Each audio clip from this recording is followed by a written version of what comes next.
This week I have been mostly edge cutting.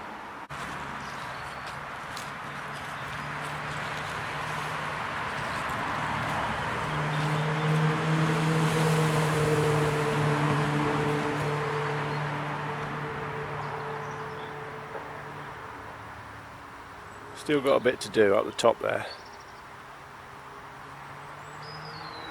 but mostly I've been topping out these trees here. That one there on the ground there, that's 20 foot. That came out in one chunk. So when I say topping out, I really do mean topping out. The thicker section, I'd done that a couple of years ago and I'm now going back over the regrowth. But this bit, I never got round to it. And I have to do it because, as you can see, there are electrical cables that run through it. So it definitely needs doing. There's an electricity cable and there are 2, possibly 3 phone lines that run through it. So I have to get that sorted. Right then, welcome everybody into the shepherd's hut. It's a bit of a mess in here, truth be told, at the moment, because there's been so much work going on, winter jobs and things, that I'm getting towards the end of those now. That I've just been sort of stuffing tools and things in here, and the underbed storage was just full of junk as well. But I'm taking a break from the hedging and just having a cup of tea. And here's a little treat for George of George and Jane. If you haven't seen his channel, how can I put this? He's an older, George and Jane are a slightly older couple. They've got a motorhome they call Herb, which they enjoy getting out in when it's working, and George spends quite a lot of time fixing up. It's an older, I think it's a Talbot motorhome.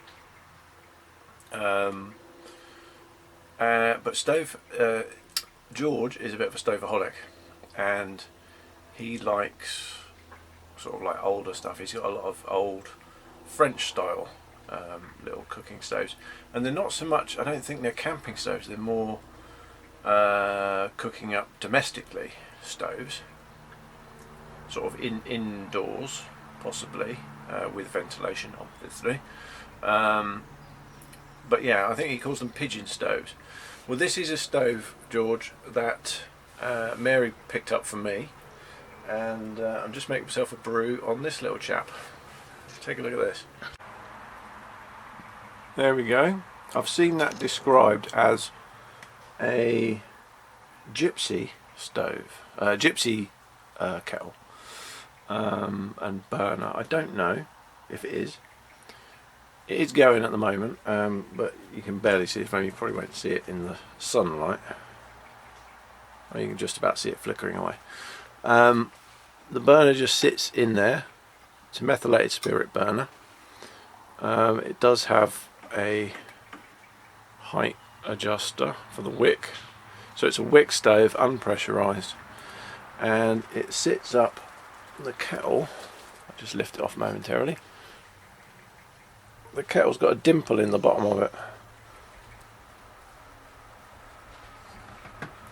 and so that the flame goes up into there and spreads underneath that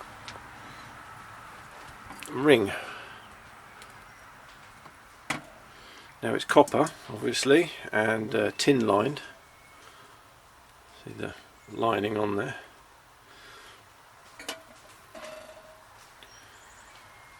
But you wouldn't want to use it outdoors because there's no sort of wind screening or anything like that.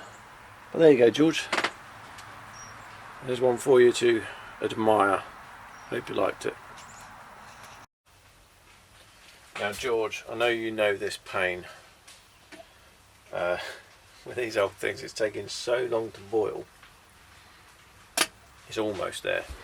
But, I'm just going to put it in this one and finish it off. Just because, you know,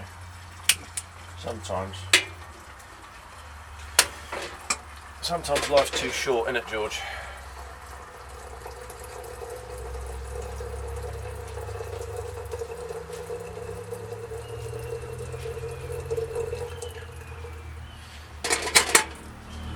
But it is a beautiful little thing. Beautiful, just not very fast.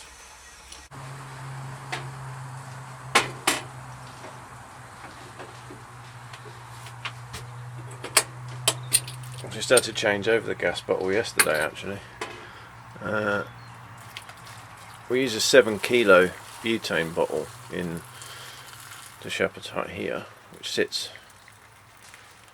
under the sink there, with vents in the floor. I hasten to add, that's all ventilated under there. And I had to change it. We were down here a lot last summer, but I'd had that bottle for about 3 years, I think. And I was recently given one by my good friend James, full one. So I've just swapped that over, and I can go and get the other one at my leisure, filled up or replaced at my leisure. But I did want to show you something else while I'm in here. So here you go, top right hand corner of your screen now. Little insignificant white box, but it's very, very significant, and thanks to Si for pointing this out and reminding me that I should do this. That is a carbon monoxide detector, and I feel pretty pleased that's there now. It cost me £9, and thanks to Si of the Riala Brand channel, he reminded me that, yeah, I should get that sorted. So thanks, Si.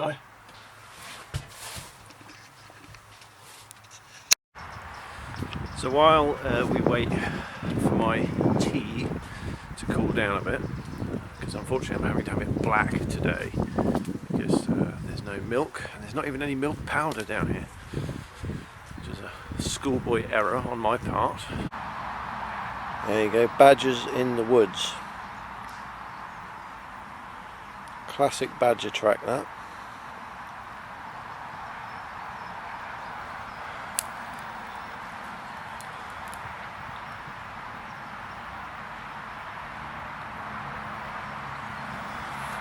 Now Mary said yesterday when we were down here together, she saw a deer, and I said, "Oh, muntjac," and she said, "No, it was quite big."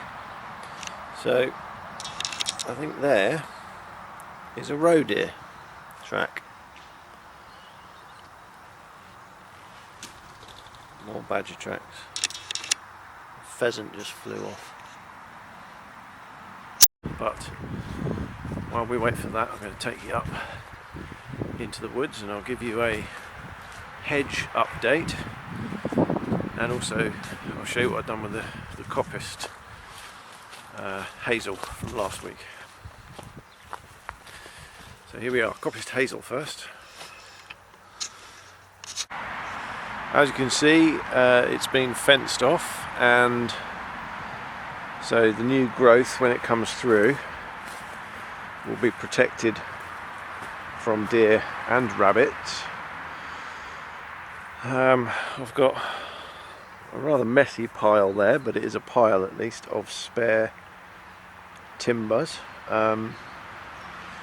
Now I've done as much fencing as I can for the hedging for the time being. What I will do is I'll make up some more stakes. In a week or so's time I'll split down a load more, make up a load of stakes ready for use next year, because it would be silly to just cut all of that up for firewood. If I can get some stakes out of it, because there's some decent sort of bigger timbers which will be really handy. But you will see now, this area is a large open clearing. And in that clearing are a load of ribes, or flowering currant bushes. So these here, now they've always been overshadowed somewhat. I mean, they get overshadowed anyway, but they've always been overshadowed by this great big hazel that was really sort of taking over everything. So they might actually flower quite nicely this year, hopefully. But the brash, I don't know if you remember, but last week I did say the brash, I was going to cover that with brash, and then I went, hang on a minute, I've got bits of fencing and I've got another job for the brash. So I'm going to take you up to the road, and excuse the noise, there's nothing I can do about it. Short of enforcing a very strict national lockdown, there's bugger all I can do about it. So yeah, let's head up there now with a click of the finger. So here's a load of the brash from the hazel. And the reason I've had to put this here is because, here we go, classic example, although deer don't eat laurel, rabbits do. Look, just been chewing it. So there's one plant, and I'm using this all the way along to help protect it. Now this area here is, you know, the worst area for the grazing. I guess they feel safe in this bit for some bizarre reason. But this is the worst it's got. But in various points along the line, it's been chewed. Yeah. I had to move away from the road a little bit. It's still only a few metres away, as you'll hear in the background, but to save your ears. So yeah, I did my research into the hedging, and yeah, deer don't eat laurel. Rabbits do. Didn't realise that, didn't think about that. Now it's poisonous to rabbits, just like it's poisonous to us. But I guess rabbits aren't that bright, so they eat it anyway. And it's probably something that they can eat an amount of it before it causes them any issue or whatever. But you know, these pesky little rabbits in this woodland, and they live here. You know, it's their home. So I'm not going to try and exterminate the rabbits, because without the rabbits I don't get the foxes. And you know, the rabbits also help me cut the grass, which is quite handy.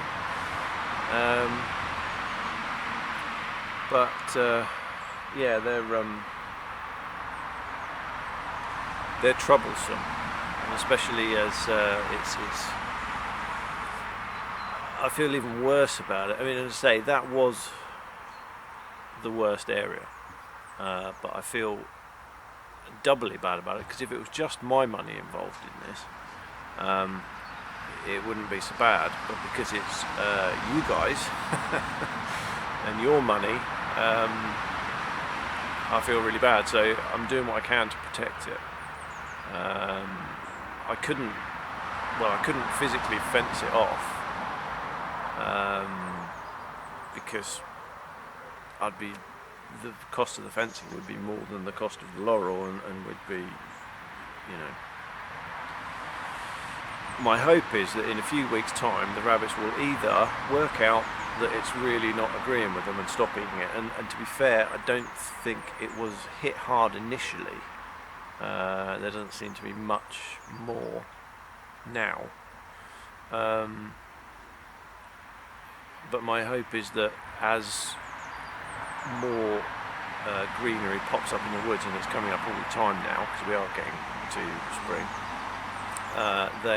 they will just eat other things, and they'll shift onto the fresh grass and all that sort of stuff. So if I can get it through this year and it can put on a bit of growth and be protected by sort of like the dead hazel around it, so much the better. You know, if you just make it a bit awkward for the rabbits to eat it, then hopefully they won't bother. So there we go. That's the hedge saga. Anyway, my tea should have cooled down now, so I'm going to head back to the tea, and then I better get back up that hedge.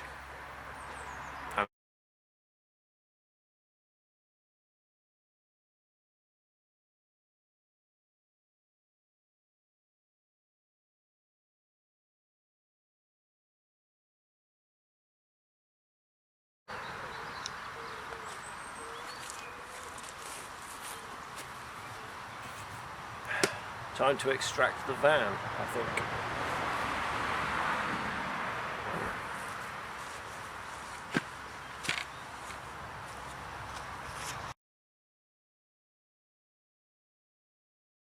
And I walk up to the shepherd's hut, close it all up.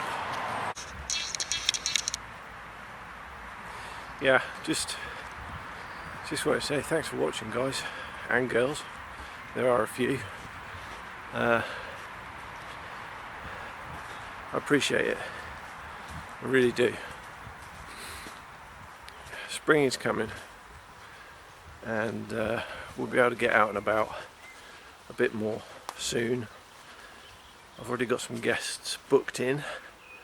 The usual sort of hobos, they're coming fairly soon, hopefully, assuming nothing else crazy happens, but you know, we'll just wait and see. And when they get here, I'm going to put them to work, because behind me is the old log store. Now,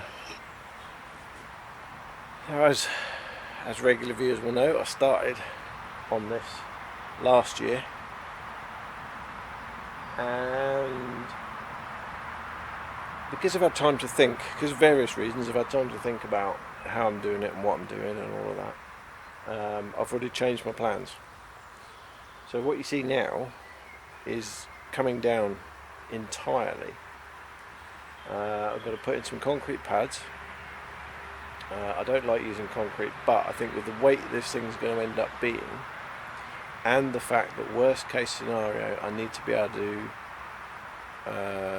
remove it, needs to be movable, even if that is with like a farm loader type machine and a very expensive lorry or tractor and trailer to shift it out.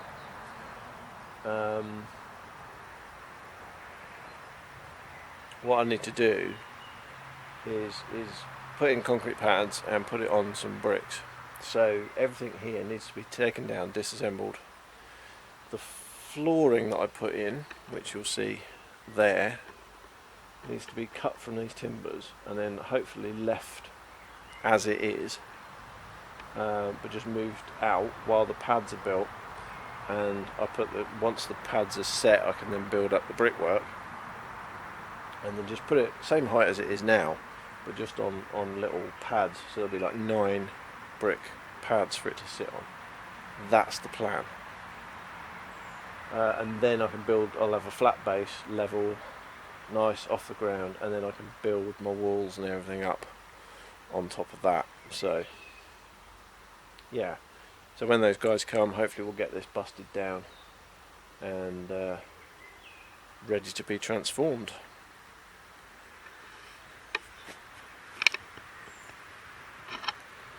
But as ever, thanks to all of you for watching, and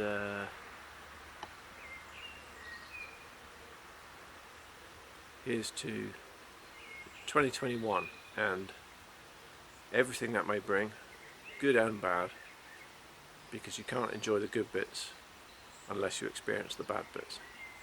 That's just the way life works. So take care, everybody, and I will see you again soon, very soon, or soonish. You get the idea. See you soon. Take care, guys.